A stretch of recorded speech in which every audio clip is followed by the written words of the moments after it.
मेरी ये वीडियो उसी बच्चे के लिए है जो आईएलटीएस को लेकर पूरा पूरा सीरियस है, क्योंकि हो सकता है इसमें आपको क्वालिटी वीडियो की या वॉइस की क्वालिटी थोड़ी कम मिले, लेकिन नॉलेज की क्वालिटी आपको अप टू द मार्क्स मिलेगी। ये चीज की मैं 100% गारंटी देता हूँ। सबसे पहले hello guys, this is Navdeep Singh from डिवाई बाइल। सो आज की वीडियो जो मेरी रहेगी वो मैं कोई अपनी तरफ से नहीं बना के लाया, मैं जस्ट आपको शो करूंगा अभी आईडीपी क्या बोल रहा है। ये आपके सामने आईडीपी की ऑफिशियल साइट है, ऊपर आप देख सकते हो idp.ielts.idp.com, जहां से आप अपना एग्जाम बुक करते हो। तो इसमें आपको इन्होंने बताए हुए 8 स्टेप्स टुवर्ड बैंड 8 इन टास्क 2। ओके, तो क्या है, लेट्स सी। तो सबसे पहला स्टेप है answer is relevant to the question. बहुत बच्चे इसमें बड़ी बड़ी ज्यादा मिस्टेक बड़ी करते हैं। इसमें मैं हर एक स्टेप में आपको डू एंड डोंट्स बताऊंगा, क्योंकि जो कि आईएलटीएस आईडीपी ने दिए हुए हैं। सबसे पहले डू देखो भी, क्या चीज क्या कह रहा है, ये आंसर वाली चीज क्या कह रहा है, किस चीज का answer. So make sure your ideas are directly related to the question. बहुत बच्चे आउट ऑफ टॉपिक क्यों होते हैं, उनको टॉपिक ही नहीं समझ लगता। एक मैं छोटा सा एग्जांपल देखता हूँ, देखते हैं कितने बच्चे लिखेंगे सही। देखो, मैंने कहा भी आजकल पोल्यूशन बहुत ज्यादा बढ़ रहा है, तो इसके क्या रीजंस है। सो पोल्यूशन के जो पोल्यूशन आजकल बढ़ रहा है उसके क्या रीजंस है। तो मेरे अकॉर्डिंग 80% बच्चे बोलेंगे भी डिफोरेस्टेशन, या फिर लाइक ग्लोबल वार्मिंग, ऐसे ऐसे एग्जांपल्स देंगे। ठीक है, लगभग 80% बच्चे। लेकिन मैं कहूंगा ये बिल्कुल गलत आंसर है। पोल्यूशन के बढ़ने के कारण बताने हैं, ना कि पोल्यूशन के कारण। पोल्यूशन क्यों बढ़ रहा है, क्योंकि डिफोरेस्टेशन बढ़ रहा है। पर्सनल व्हीकल्स हैं, ट्रांसफॉर्म जो भी अपनी ट्रांसपोर्टेशन है वो बढ़ रही है, मतलब वो इंक्रीजिंग आएगा साथ में। बच्चे नहीं लिखते, गलत हो जाता है। तो इसके कारण उनका जो रेलेवेंट आंसर है वो नहीं मिल पाता, आइडियाज नहीं होते। दूसरा डू क्या है, use ideas and example if you that you are familiar and relate to the topic. Examples और आपकी आइडियाज पूरे के पूरे इसके रिलेटेड होने चाहिए। Extend your answer to include the number of ideas that will support the question. आप अपने आंसर को एक्सप्लेन करने के लिए नंबर ऑफ आइडियाज भी डाल सकते हो। ठीक है, दो इनफ होते हैं। उसके बाद सबसे जो मेन चीजें आती है ना, डू तो आपको पता है, लेकिन डोंट नहीं बच्चों को पता होता। हर एक 8 स्टेप के मैं बताऊंगा। तो इंक्लूड इररेलेवेंट इन्फॉर्मेशन, अभी जैसे मैंने कहा इन इररेलेवेंट जो बच्चे लिख देंगे ना डिफोरेस्टेशन, वो इररेलेवेंट है। दूसरा कारण है ओवर जनरलाइज। ओवर जनरलाइज का यहाँ पे मेरा मतलब है बहुत ज्यादा एक्सप्लेन कर देना। बच्चे क्या करते हैं, कुछ ज्यादा ही एक्सप्लेन कर देते हैं। मैंने देखा है कई बार बच्चे एक एक आइडिया को तकरीबन आप मान के चलो 3 3 4 4 लाइनें एक्सप्लेनेशन की डाल देते हैं। वो ओवर जनरलाइज हो जाता है, ओवर एक्सप्लेन हो जाता है, वो भी गलत है। ठीक है, मेमोराइज ऐसे, प्रोड्यूस ए मेमोराइज ऐसे, बिल्कुल अच्छी बात जो मैं हमेशा अपनी वीडियोस में कहता हूँ कि जो बच्चे अपनी जर्नल लाइन से इंट्रो स्टार्ट करते हैं, थेसिस लिखते हैं, this will be explaining upcoming paragraph, templates use करते हैं, उस बच्चे को नहीं बैंड मिलेंगे। इन्होंने सीधा आईडीपी ने कहा हुआ है। जो बच्चे डोंट मतलब ये चीजें नहीं करनी, मेमोराइज ऐसे नहीं लिखना टेम्पलेट वाला। और सबसे इंपॉर्टेंट चीज, ये बच्चों को पता नहीं है, कई बच्चे मैं वीडियोस में जब बोलता हूँ कहते हैं नहीं ऐसे नहीं होता। Present a recent research statistic, data से रिलेटेड जो एग्जांपल्स डालते हो ना आप, सर्वे वाले एग्जांपल्स, परसेंटेज वाले एग्जांपल्स, देखो डोंट में है, ये नहीं डालने। तो ये आपके सामने लाइव प्रूफ है। ठीक है, तो एक स्टेप हो गया। Now step number 2, answer all part of the question. All parts, यहाँ पे इसका मतलब ये है, अगर आपको डिस्कस बोथ व्यू का आ गया तो दोनों का आंसर देना पड़ेगा, दोनों व्यूज का। रीजन सोल्यूशन दोनों का देना पड़ेगा। अब कैसे इस चीज को कैसे डिफाइन करेंगे, do read the question carefully and decide how many parts are in. अच्छे से देखो उसमें कितने पार्ट्स बनेंगे। डिस्कस बोथ व्यू है तो इंट्रो बनेगा, फर्स्ट व्यू का, सेकंड व्यू का, और लास्ट का भी बनेगा आपका कंक्लूजन। ओके, उसके बाद मैं बात करूंगा present a opinion and throughout the essay. मतलब वही, अगर ओपिनियन है तो ओपिनियन होना चाहिए। डू से जरूरी यहाँ पे डोंट है। ठीक है, एक बार मैं आपको पढ़ा देता हूँ डू वाले। If ask the both view, so make sure view is presented equally. सबसे पहले इक्वल लेंथ होनी चाहिए। कई बच्चे क्या करते हैं, जैसे बोथ व्यू वाले में एक की तो लेंथ प्रॉपर दे देंगे, लेकिन दूसरा व्यू है उसकी लेंथ बिल्कुल कम कर देंगे। दोनों की लेंथ प्रॉपर होनी चाहिए। वॉइस द प्लूरल्स, देखो ये चीज बहुत इंपॉर्टेंट है। कई बच्चे ये नहीं देखते, मान लो एडवांटेजेस और डिसएडवांटेजेस आ गया। अगर यहाँ पे एडवांटेजेस लिखा है ऊपर तो दो कम से कम, you must present minimum of two, दो होने चाहिए। देखा करो रीजंस है या रीजन है, एडवांटेजेस है डिसएडवांटेजेस है, या एडवांटेज या डिसएडवांटेज अकेला है, सिंगुलर है या प्लूरल है। बहुत इंपॉर्टेंट चीज यहाँ पे लिखी है। Watch for the end and you need to comment more than one element. ठीक है, तो एंड और में फर्क देखो। ठीक है। एंड लिखा है तो आपको दोनों चीजें लिखनी पड़ेगी, और लिखा है आपको एक लिखनी पड़ेगी दोनों में से, ठीक है। और 250 वर्ड्स का तो आपको पता है। डोंट में ignore the parts of the question, कई बच्चे कुछ पार्ट को इग्नोर कर देते हैं, मैंने देखा है कई बार। अगर आप इंट्रो को भी इग्नोर कर दोगे ना, आपको नहीं बैंड मिलेंगे। कई बच्चे क्या करते हैं भी, मैं दोनों बीपीस अच्छे से लिखाऊंगा, कंक्लूजन रहने दूंगा, कंक्लूजन नहीं लिखोगे तो फायदा कुछ नहीं है। Assume that your opinion clear, your first person to ensure the examiner knows its your opinion I think. देखो ऐसे बार बार मत लिखा करो भी, जैसा कि एग्जामिनर को पता ही है सारा कुछ। एज यू नो डैट ऐसे वर्ड्स लगाते हो, as I previously mention that ऐसे वर्ड मत लगाया करो। उसके बाद tell the examiner what your, देखो ये चीज इंपॉर्टेंट। तो मैं हमेशा वीडियोस में जो बोलता हूँ कि ऐसे नहीं लिखना इंट्रो में, मैं क्या बताने जा रहा हूँ, which I will be going to explain in upcoming paragraph लिखते हैं ना, the reason solution will be discuss in upcoming paragraph, वो डोंट में है भी। कुछ मत बताओ एग्जामिनर को क्या बताने जा रहे हो, ठीक है। प्रोड्यूस द शॉर्ट ऐसे, ऐसे शॉर्ट नहीं होना चाहिए। तो ये है सेकंड। और थर्ड, ऑर्गेनाइज योर ऐसे logically with clear progress using the linking phrases. Linking phrases मतलब कनेक्टर्स के बारे में क्या कह रहा है। कनेक्टर्स ऐसे होने चाहिए जो बिल्कुल नेचुरल लगे, ठीक है। कैसे, अब मैं आपको बताता हूँ। Use the range of linking word and phrases, don't over use them. Over use नहीं होना चाहिए। बच्चे क्या करते हैं, स्टार्टिंग से लग जाते हैं to begin with, to explain it, for example, therefore, moreover, furthermore. एक ही ऐसे में पांच पांच छह छह एक ही बीपी में कनेक्टर्स लगाओगे तो वो ओवर यूज होगा। ऐसे नहीं करना, जहां पे जरूरत है वहां पे लगाओ। ट्राई करो भी बीपी की स्टार्टिंग में मत लगाओ, और लाइन की स्टार्टिंग में भी ना लगाओ, लाइन के बीच में कनेक्टर लगाओ। मैं बताऊंगा आपको कैसे। Use the adverbial phrases rather than single basical linkers, इसको छोड़ो। Use the referencing and substitution, avoid the repetition, ठीक है। This them, the issue, the problem लगा सकते हो ताकि रेपिटेशन ना हो, ठीक है। ऐसे वर्ड्स का यूज करो आप। यूज पंचुएशन, बहुत इंपॉर्टेंट है। बच्चों को पंचुएशन का नहीं पता। देखो कैरेक्टर्स के बाद हमेशा कोमा लगता है, कहाँ पे फुल स्टॉप लगता है, उस चीज की नॉलेज आपको प्रॉपर होनी चाहिए। गलत हो जाएगा अगर आपको नॉलेज नहीं है। Make sure your ideas sequenced correctly, आपके आइडियाज सीक्वेंस में होने चाहिए। रीजन सोल्यूशन है तो ऐसा नहीं कि एक बीपी रीजन का बनाओ दूसरा भी सोल्यूशन का। कई बच्चे रीजन सोल्यूशन ऐसे डाल देते हैं, वो भी गलत है। Make your sure your ideas are logical, ये तो आपको पता है। सेपरेट पैराग्राफ होना चाहिए, इंट्रो कंक्लूजन का, ये भी आपको पता है। Use one paragraph for each idea और टॉपिक, अगर आप एक ही आइडिया के लिए एक टॉपिक बनाओगे ना, एक टॉपिक पे एक बीपी बनाओगे तो बहुत अच्छा है। उससे क्या होगा, आपका वो आइडिया बहुत अच्छे से एक्सप्लेन हो जाएगा, ठीक है। ज्यादा बनाने से अच्छा है एक को ही अच्छे से एक्सप्लेन कर दो। अब डोंट, देखो यू ओवर यूज, वही चीज आ गई, ठीक है। ओवर यूज मत करो लिंकिंग वर्ड्स का। और बहुत सारे बच्चे ना वोकेबलरी नहीं पता बच्चों को, वोकेबलरी का आगे आएगा वो मैं आपको बताऊंगा। Start every sentence with linker, ये देखो सबसे इंपॉर्टेंट, ऐसा ना किया करो यार हर एक सेंटेंस को लिंकर से यूज।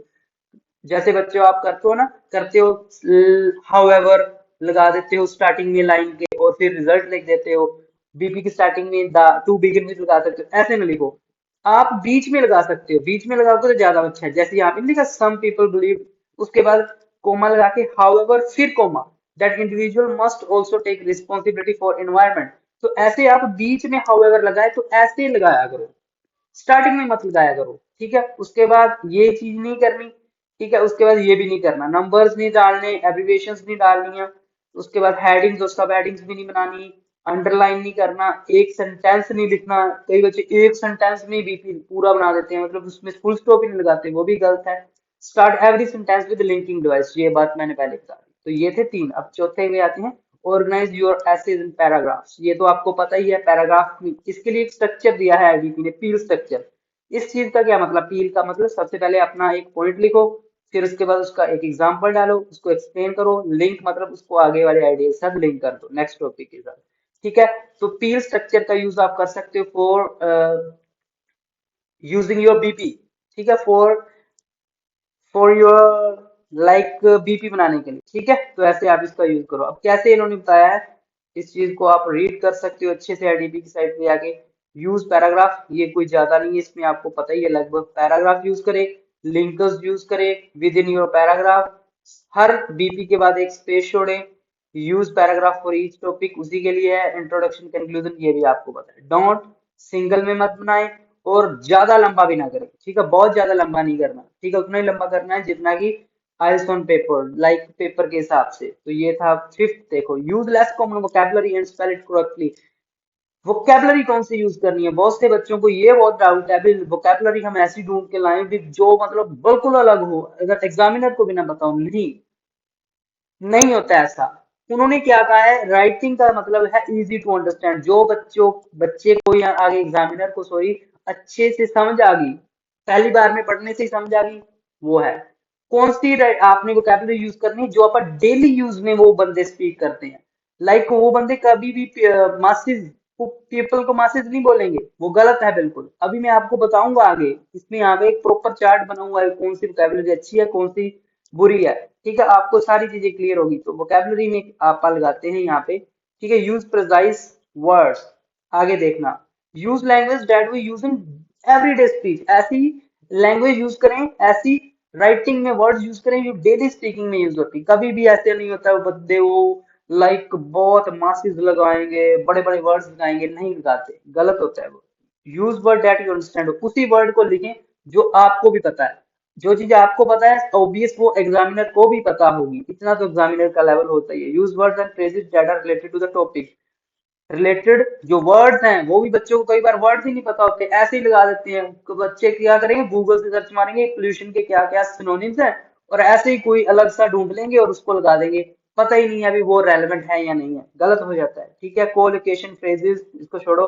डोंट में देखो मिस स्पेलिंग नहीं करनी, उसके बाद ब्रिटिश और अमेरिकन उसको मिक्स अप नहीं करना, कोई भी एक यूज कर लो।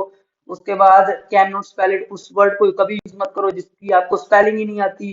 ठीक है, कोई भी ऐसा वर्ड ना यूज करो, स्टफ थिंग्स ऐसे वर्ड्स मत लिखो, गोना माना ऐसे स्लैंग ऐसा यूज नहीं करना। ओल्ड फैशन लैंग्वेज ये आपके नीचे है, ये भी नहीं यूज करने। सिनोनिम्स ओवर यूज नहीं करना। कई बच्चों को क्या रहता है, इंट्रो में आप पैराफ्रेजिंग करते हो, आपको हर एक वर्ड की, आप क्या तो मुझे हर एक वर्ड की पैराफ्रेजिंग करूंगा तो अच्छा होगा, नहीं, लिखा हुआ है वन इज इनफ। अगर आप उस लाइन में से एक भी वर्ड का पैराफ्रेज करके लिख सकते हो ना, तो वो भी सिनोनिम लिख दोगे तो वो भी माना जाएगा उसमें। ठीक है, यूज ऑफ ईडियम्स एंड क्लिंचेस नहीं यूज करनी, ईडियम्स का डोंट में है, डोंट पढ़ रहे हैं तो इसका यूज नहीं करना। और कंट्रैक्शन तो कभी भी यूज नहीं करनी, कांट डजंट ऐसे वर्ड। ठीक है, अब don't use the memorise languages and phrases for example, सबसे इंपॉर्टेंट पॉइंट ये है आपका, सबसे इंपॉर्टेंट पॉइंट। ठीक है, भी आपने मेमोराइज लैंग्वेज नहीं यूज करनी। मैं हमेशा कहता हूँ रट्टाफिकेशन छोड़ दो, जो चीजें याद की होती हैं वो मेमोराइज होती है, उसके बैंड नहीं मिलने वाले। अभी आपको पता चलेगा, देखो सबसे इंपॉर्टेंट पॉइंट ये है, ऊपर बैड वोकैबुलरी, ये है आपके पास गुड वोकैबुलरी। आप नाउअडेज बहुत बच्चे लिखते हो ना, आईडीपी कहता है ये बैड वर्ड है, नाउअडेज की जगह पे आप लिखो इन रिसेंट टाइम। ठीक है, कांट की जगह पे आप लिखो कैन नॉट। कंट्रोवर्शियल इशू बहुत कहते हैं, this is a controversial issue, नहीं, मेजर इशू, ये लिखो। प्रोज एंड कॉन्स बहुत बच्चे यूज करते हैं, bad word, it's a very bad word. Simply used it benefits and drawback. कोई भी जो ब्रिटिश स्पीकर है, नेटिव स्पीकर है, कभी भी फायदे को नुकसान को वो प्रोज एंड कॉन्स नहीं बोलते। फर्स्टली नहीं लिखना, देखो आप फर्स्टली सेकेंडली लिखते हो, नहीं लिखना, इसको लिखो prime reason, primary reason. Secondly को लिखो अनदर रीजन। तो ऐसे वर्ड यूज करो। इधर कई बच्चे के माइंड में ये था क्रक्स ऑफ डिस्कशन, मतलब मेन आइडिया, तो यहाँ पे मेन आइडिया लिखना है आपने।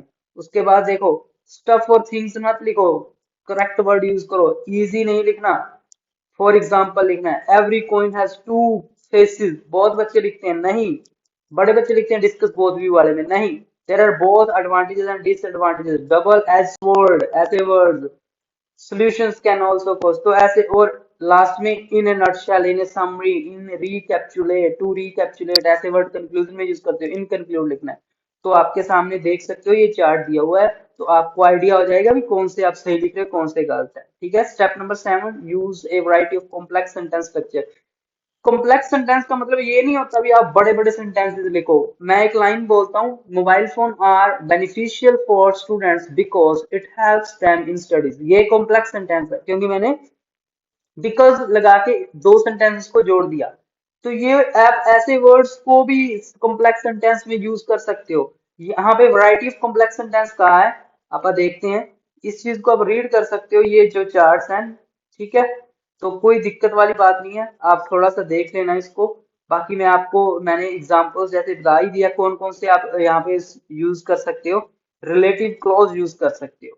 ठीक है, कंडीशनल सेंटेंस जो इफ से स्टार्ट हो, if, If students use mobile phone in excessive manner, then it can be destructive for their future, for their career. If से sentence present past वाले, had have वाले, passive वाले, ठीक है, countable, article, subject, agreement, ये चीजें use कर सकते हो, लेकिन इसको ज्यादा सीरियस लेने की बात नहीं है। सबसे important word last and final, अगर आपने सारा कुछ अच्छा लिख दिया लेकिन लास्ट वाला पॉइंट आपका नहीं कंप्लीट हुआ, तो समझो आपने अपना 0.5 बैंड गुम कर दिया। 0.5 बैंड आपका कम हो गया, और ये जो पॉइंट है ये आपके बैंड को 0.5 बैंड ऊपर लेके जाएगा। मेरा भी इसने किया है, तो ये पॉइंट बिल्कुल सिंपल पॉइंट है, चेकलिस्ट। चेकलिस्ट का मतलब है पूरा ऐसे दोबारा चेक करना, आपको चेक करना पड़ेगा अपना ऐसे। कई बार मैं भी लिखते टाइम बहुत सी गलतियां कर देता हूँ, बच्चे भी करते हैं, it is obvious, it's normal. अगर आपने अपना ऐसे चेक कर लिया तो समझो आपने 0.5 बैंड अपने इंक्रीज कर लिया। सो बहुत बहुत बहुत आई विल रेकमेंड यू भी, आप अपना ऐसे जरूर चेक करें, जरूर जरूर जरूर चेक करें, ठीक है जी। तो ये है आपकी क्लास। बाकी किसी भी बच्चे को ऑनलाइन क्लास की जरूरत हो तो मैं पूरे आईडीपी के इंस्ट्रक्शंस के अकॉर्डिंग अपने ऐसे करवाता हूँ, ठीक है। आईडीपी के इंस्ट्रक्शन के अकॉर्डिंग आप ऐसे करते हैं, और आपके लिए मैं आपको बताऊं भी, किसी बच्चे ने अगर ज्वाइन करनी हो तो 8168321916 इस नंबर पे व्हाट्सएप कर सकते हो, या फिर 9467488225 इन दोनों में से किसी भी नंबर पे व्हाट्सएप करो। आपको फी की और आपको टाइम की इंफॉर्मेशन दूंगा, प्रॉपर 8 बैंड के स्ट्रक्चर करवाऊंगा आईडीपी के अकॉर्डिंग, और बच्चों के आए भी हैं इन्हीं मेथड से, ठीक है। तो ये थी आपकी आज की वीडियो, अगर अच्छी लगी हो प्लीज चैनल को सब्सक्राइब कर लें, लाइक कर दें, शेयर करना मत भूलें। बाकी थैंक यू सो मच, मिलते हैं किसी नेक्स्ट वीडियो में।